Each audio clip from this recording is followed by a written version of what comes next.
that first light bulb that went off that made me think, you know what? This might be for me. Like I might want to do this more often. Welcome to the Action Taker podcast. Hi, I'm Lauren Cosgrave, and I'm a business coach.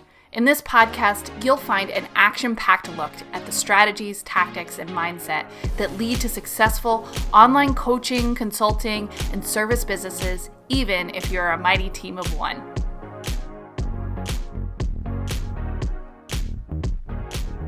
All right. Hello, Action Takers. Welcome to another episode of the Action Taker podcast. I am so excited today to bring you another episode of Real Moms in Entrepreneurship. And I have an amazing guest today. She's been a friend and colleague for a long time now, a little over a year in the business, and we connected as entrepreneurs.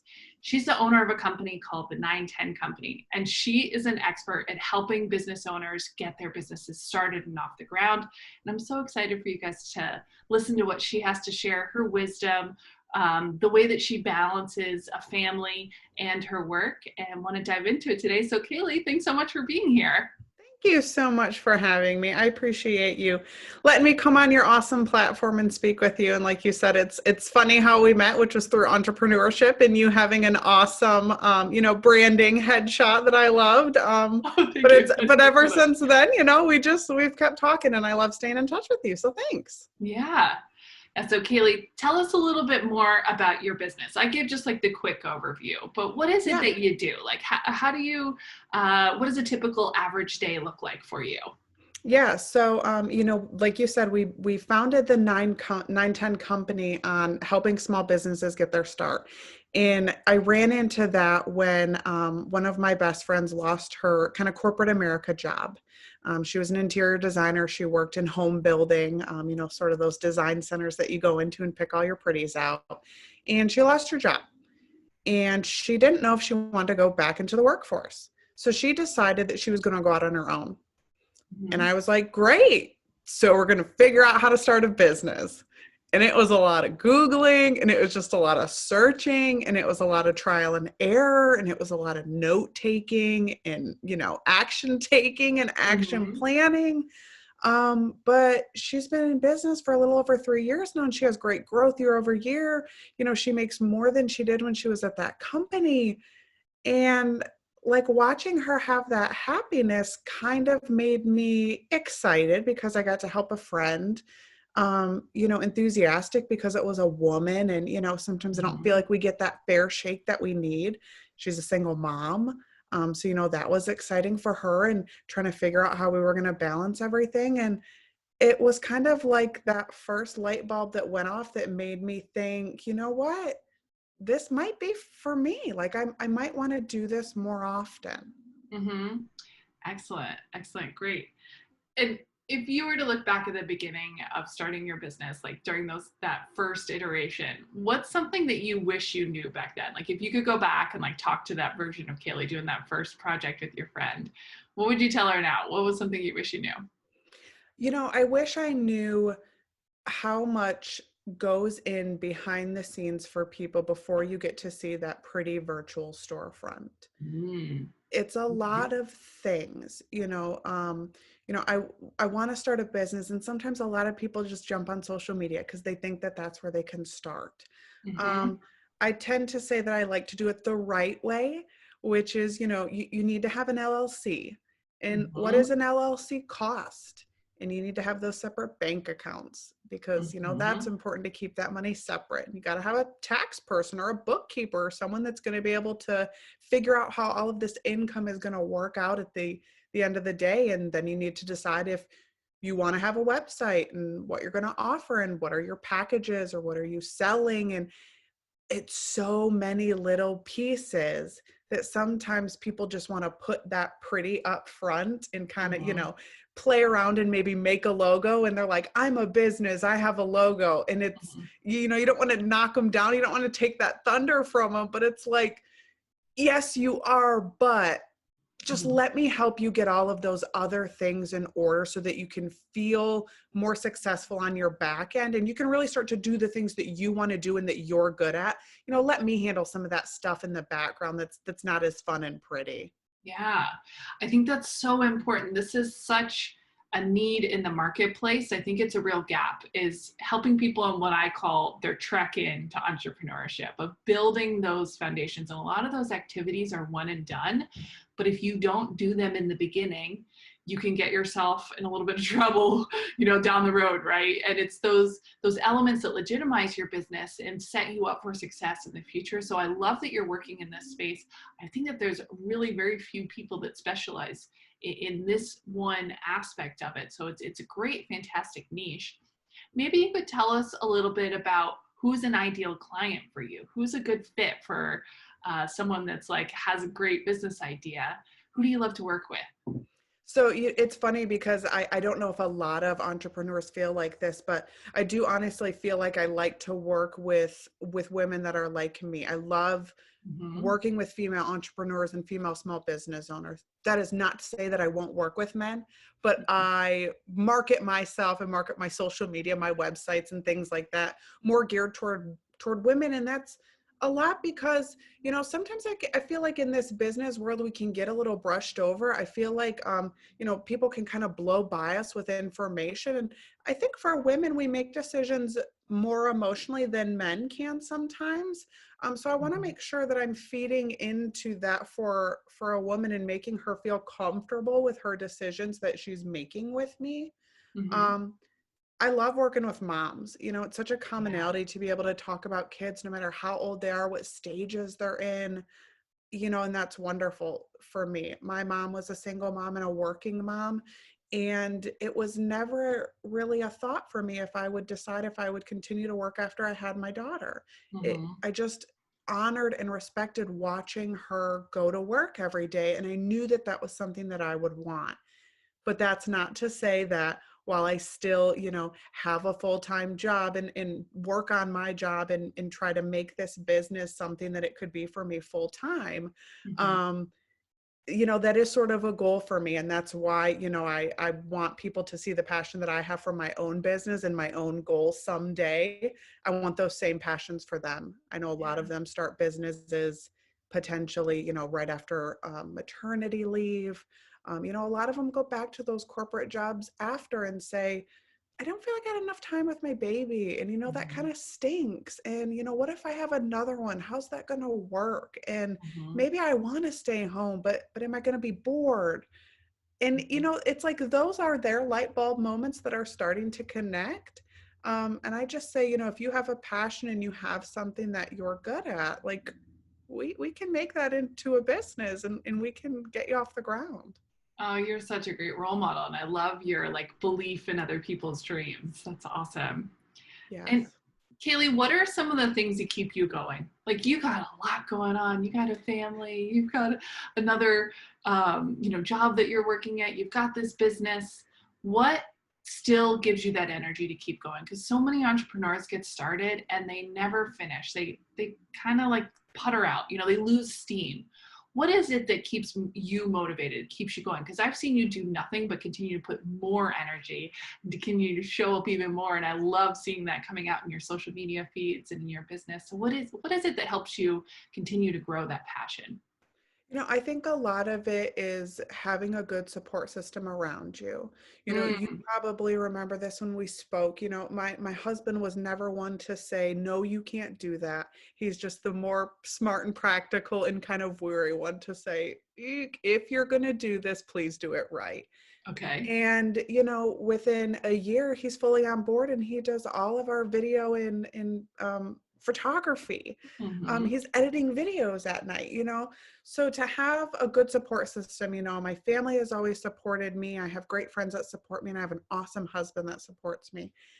And it's funny because every single time I sign a new client, that Hmm. excitement that they have of finally meeting someone that's like, wow, this girl is serious. And I think she does really want to help me succeed. Hmm. That is kind of that energy that I feed off of.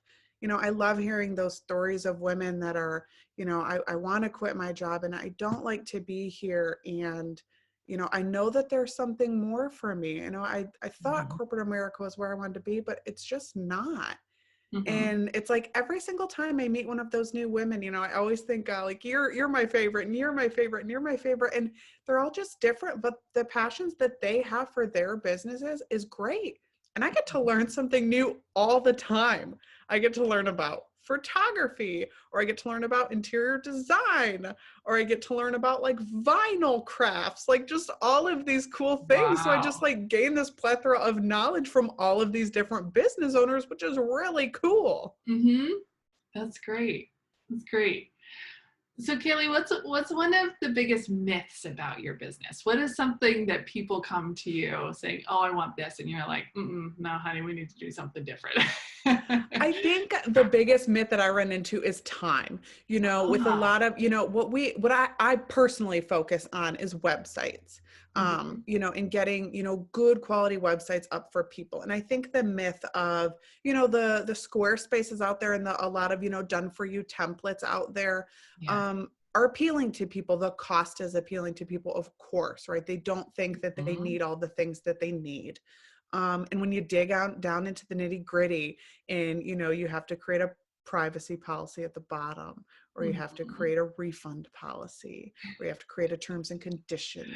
Yeah. Those are all those ugly nitty gritty things that nobody thinks about because they want to see the pretty website when you open it up. Yes. And they think that it can happen quick. They think I can just get one of these templates and I can plug in a few things and I'll be good. And unfortunately, that's how I get a lot of my customers. I find a lot of them that say, I got this template and I'm on this site and it's not easy. Like, can anyone help? And I'm Mhm. usually like, I can help, but sort of in a different facet. Let me do that for you so that you can go back to selling and focusing on your business while Mhm. I create the pretty website that you need. So I What think tremendous that time value. aspect, it can Mhm. really kill people. They think they can hop in there in a weekend sometimes and knock this out. And Mhm. it gets frustrating. And when it gets frustrating, I feel like it can diminish them even wanting to stay in business. Something as simple as a website. And I say simple because I've done it now for a while, Mhm. but it's hard and it's not fun. And it just sort of makes them feel defeated and like, if I can't figure out my website, how am I going to run a business? And that's just not true. You're just Yeah. not a website designer. That's all that says. You're removing roadblocks so that people can focus on what they do best. Love that. Absolutely. Love that. You're a tech savvy person. We like to talk about tech on this podcast. I'm a tech nerd. What are 2 or 3 apps or software applications that are vital for running your business that you can't live without? I'm always curious, what are those things that other people leverage that are like the key apps for their running their business? Yeah, so I loved listening to your podcast on CRMs, Uh-huh. because you're so right that they are all so different for people, and it's difficult to sort of find the one that works for you. So I do Mm-hmm. recommend, go back and listen to that episode of yours Oh, because it thank is you. hard Yeah. to find the one that's going to work. Mm-hmm. Um, I do use Dubsado for my CRM. It's great. It's Oh, that's pretty. It fun. sends out, pretty contracts. They're nice and pretty and curated.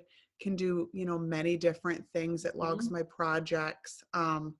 I will say though that sort of secondary to that in being of importance is QuickBooks. And, Okay. Yes. I say that because, Dubsado can show me my numbers. But when you talk to an accountant or you talk to someone that will do your taxes, which I did, they sort of went in there and said, this is real pretty, but it does not do what it needs to do. It is not an accounting software. Yeah. Now, Yeah. thankfully, it links with QuickBooks, which is wonderful, right? So I can still use all of those beautiful contracts and templates and Mm-hmm. questionnaires that I send out to my clients and have them fill out, gather all that information I need. But it links up with QuickBooks, which is really essential for business. Having a sort of app or online tool that I think you can do your banking and your bookkeeping again, so that you can potentially pass that off to either excuse me, Oh, no problem. something that you can pass off to someone, whether it be a bookkeeper or a tax person, is going to be important. The great thing about QuickBooks is a lot of VAs and bookkeepers use that software. So you can start it yourself. And when you start to get a lot of business and you want to pass that off, you've sort of set yourself up for success already. Mm-hmm. Great. Great.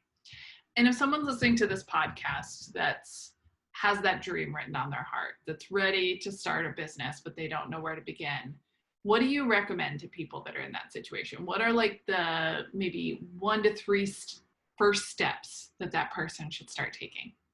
Yeah, so first I would say do a little bit of market research about what you want to do, but do not get discouraged. And I Mm, say that because that is what my husband did when I mentioned that I wanted to start this company. Is he did a lot of market research, and off the bat he thought the market is too saturated, this will not work. And mm, I can tell you that everybody feels that way about their business, no matter what yes. you do. If you're a podcaster, if you're an influencer, if you're an interior designer, no matter where you are, everyone thinks the market's too saturated. So do some market research, do some competitive research, and think about, where prices are at. Do you want to be in line with them? Do you want to be more competitive and slightly lower? So that's sort of that first thing that I would say is check on the market, but do not get discouraged and don't feel like you don't have a niche for something. Mm-hmm. I'd also recommend that you drill down into who your ideal client is. I've done this with you before, Lauren, where Mm-hmm. you really just sit down and kind of draw what that person looks like. So that every time you are marketing yourself and you're marketing your business, you're focusing on speaking to one person. You're not talking to the masses. You want to talk to that one single person every single time so that they know Kaylee is here for me. She's not here for the masses. Mm-hmm. So those are sort of the two big things that I think everyone should start with when they say, I want to start a business. Um, a lot of people want to start with the pretties, Yeah. the colors and the logos and the names. And I will say that coming up with a name for your company is very frustrating. No matter how easy you think it'll be, it's not, because sometimes you'll find that perfect one and it's already taken. And Uh-huh. then sometimes you just sit there and spin your wheels for weeks and weeks and weeks. It'll always come to you, I promise. But start with a little bit more of the logistical things and the things that will truly set your business up to be successful, than focusing on sort of the aesthetics and what will make your business beautiful and pleasing to the eye. Mm-hmm. Such solid advice. So good. I 100% agree with you that the market saturation piece um, is not a barrier to entry. That every market seems saturated if you just do a Google search right now. Like Of that's kind of the course, power of the volume of information that we can access. But there's room for everyone.